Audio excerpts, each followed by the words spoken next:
तो चलिए, बिना किसी देरी के आज की इस चर्चा को शुरू करते हैं। जरा इमेजिन कीजिए, आप हिमाचल प्रदेश की उन ठंडी खूबसूरत वादियों के बीच से गुजरती ऐतिहासिक कालका शिमला रेलवे लाइन पर सफर कर रहे हैं। बाहर के नज़ारे तो एकदम मनमोहक है, लेकिन ठहरिए, इन वादियों में एक बेहद रहस्यमयी और डरावना साया भी छिपा है। आज हम उस साये की बात करेंगे और सबसे ज़रूरी बात, उसके पीछे छिपी एक इंसान की बेहद दर्दनाक कहानी को गहराई से समझेंगे। अब देखिए, इस कालका शिमला रूट पर वैसे तो बहुत सी सुरंगें हैं, लेकिन एक है जो सच में किसी के भी रोंगटे खड़े कर सकती है। Tunnel number 33। ये एकदम सीधी सुरंग है। जब आपकी ट्रेन इस घुप अंधेरी सुरंग से गुजरती है ना, तो उसे पार करने में पूरे 2 मिनट लगते हैं। और यकीन मानिए, वो 2 मिनट बहुत भारी पड़ते हैं। अचानक से एक अजीब सा सन्नाटा छा जाता है। तो सवाल ये उठता है कि उस भयानक अंधेरे में आखिर क्या छिपा है। और बस यहीं से शुरू होती है कर्नल बरोक की वो खौफनाक किंवदंती। वहाँ के लोकल लोगों की माने तो इस सुरंग के पास आज भी इसे बनाने वाले एक ब्रिटिश इंजीनियर की आत्मा भटकती है। सुरंग से बाहर निकलते ही एक स्टेशन आता है, बरोग रेलवे स्टेशन, जिसका कोड है BOF। लोग सच में दावा करते हैं कि उन्होंने एक अंग्रेज अफसर को वहाँ भटकते, लोगों से बातें करते या अजीब सी आवाज़ों में चिल्लाते हुए देखा है। मतलब वहाँ शांति के लिए कई बार पूजा पाठ भी कराया गया, लेकिन लोग कहते हैं कि वो साया वो आज भी वहीं है। लेकिन यह सोचने वाली बात है कि ये आत्मा आखिर है किसकी, और इसका इतना दर्दनाक अंत क्यों हुआ। दरअसल इस कहानी का जो असली इंसानी पहलू है, वो कर्नल बरोक की एक बहुत बड़ी गलती से जुड़ा है। ब्रिटिश सरकार ने कर्नल बरोक को इस टनल को बनाने का जिम्मा दिया था। तो उन्होंने क्या किया, उन्होंने पहाड़ का मुआयना किया, दोनों तरफ निशान लगाए और मजदूरों को दोनों तरफ से एक साथ खुदाई करने का आदेश दे दिया। उनका कैलकुलेशन ये था कि खुदाई करते करते दोनों सुरंगें बीच में आकर परफेक्टली मिल जाएंगी। लेकिन यही बहुत बड़ी चूक हो गई। दोनों सुरंगें बीच में बिल्कुल भी नहीं मिली। कर्नल का पूरा अलाइनमेंट गलत साबित हो गया था।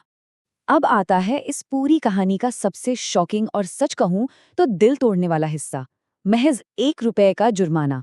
देखिए, ब्रिटिश सरकार को कर्नल बोरोक की ये भयंकर गलती बिल्कुल बर्दाश्त नहीं हुई। उन्हें तुरंत नौकरी से निकाल दिया गया। लेकिन बात यहीं खत्म नहीं हुई। इस पूरे फेलियर के लिए उन पर महज ₹1 का फाइन लगाया गया। अब आप सोचेंगे, ₹1? आज के दौर में ₹1 कुछ नहीं लगता, लेकिन उस जमाने में एक इतने सम्मानित ब्रिटिश ऑफिसर के लिए ये कोई फाइन नहीं था। ये एक बहुत बहुत बड़ा और बर्दाश्त न होने वाला पब्लिक इंसल्ट था। इस भयंकर सार्वजनिक अपमान और अपनी नाकामी के बोझ ने कर्नल बरोक को अंदर तक तोड़कर रख दिया। वो बहुत गहरे डिप्रेशन में चले गए। फिर एक मनहूस सुबह वो अपने पालतू कुत्ते के साथ टहलने निकले। अपनी उसी अधूरी सुरंग के नजदीक पहुंचते ही इतनी भारी निराशा और स्ट्रेस के चलते उन्होंने खुद को गोली मार ली। एक इंसान के अंदर चल रही जंग का ये कितना खौफनाक अंत था, है ना? और पता है, बाद में उन्हें दफनाया भी कहाँ गया? उसी बरोग में, कालका शिमला हाईवे के पास, अपनी उसी अधूरी सुरंग से सिर्फ 1 किलोमीटर दूर। पर कहानी कर्नल बरोक के इस दुखद मौत के साथ खत्म नहीं होती। जरा इस टाइमलाइन को देखिए। 1900 में काम रुकने के बाद एक दूसरे इंजीनियर HS हैरिंगटन ने इसका चार्ज लिया, और फाइनली भारी मुश्किलों के बाद 1903 में ये टनल पूरी हुई। सरकार ने उसी मृतक कर्नल के सम्मान में इसका नाम बरोग सुरंग रख दिया।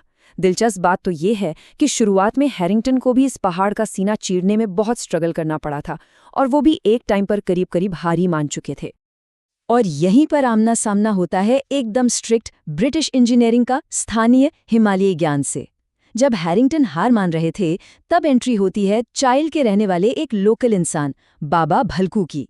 बाबा भलकू ने अपने पहाड़ों के स्वाभाविक ज्ञान और गहरी समझ से न सिर्फ इस सुरंग को सही दिशा दी, बल्कि आगे चलकर इस लाइन पर कई और सुरंगें खोदने में भी ब्रिटिश सरकार की जबरदस्त मदद की।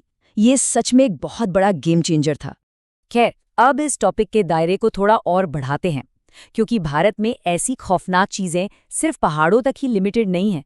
जरा पश्चिम बंगाल के बेगुनकोडो रेलवे स्टेशन की कहानी के बारे में सोचिए। 1967 में वहां के स्टेशन मास्टर ने पटरियों पर सफेद साड़ी में लिटरली एक चुड़ैल देखने का दावा किया था। अफवाह उड़ी कि वो किसी सुसाइड करने वाली लड़की की आत्मा है, और उसके कुछ ही दिनों बाद वो मास्टर और उनका पूरा परिवार मृत पाया गया। इसके बाद वहां इतनी दहशत फैल गई कि कोई रेलवे कर्मचारी वहां जाने को तैयार ही नहीं था। नतीजतन ये स्टेशन पूरे 42 सालों तक सन्नाटे में डूबा रहा। 42 ईयर्स, सोचिए जरा। लेकिन क्या भूतों का काम सिर्फ डराना ही है?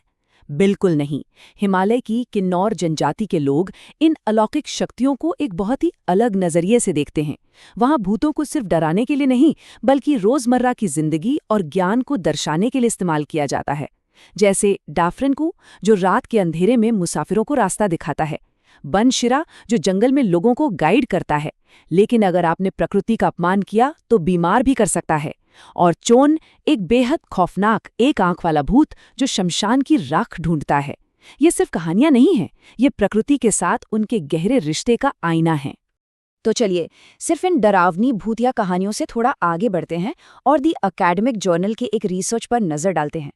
असली सवाल ये है कि यार आज के इस मॉडर्न अर्बनाइजेशन वाले दौर में भी हम इन पुरानी डरावनी कहानियों को क्यों संजो कर रखते हैं? ये आज तक कैसे जिंदा हैं? इसका सीधा कनेक्शन हमारी सोसाइटी की जड़ों से है, उन चीजों से है जो हमें एक कम्युनिटी के रूप में आपस में बांधे रखती हैं।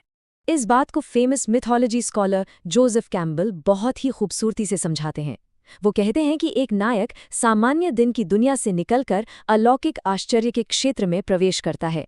इसका मतलब समझ रहे हैं आप?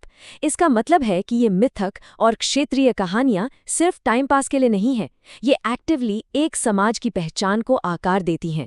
जब हम इन कहानियों को बार बार दोहराते हैं ना, तो ये हमारे कल्चरल आइडेंटिटी का एक बहुत मजबूत हिस्सा बन जाती हैं। अगर इन अकादमिक बातों को हम आसान भाषा में समझें तो पूरा नजरिया ही बदल जाता है।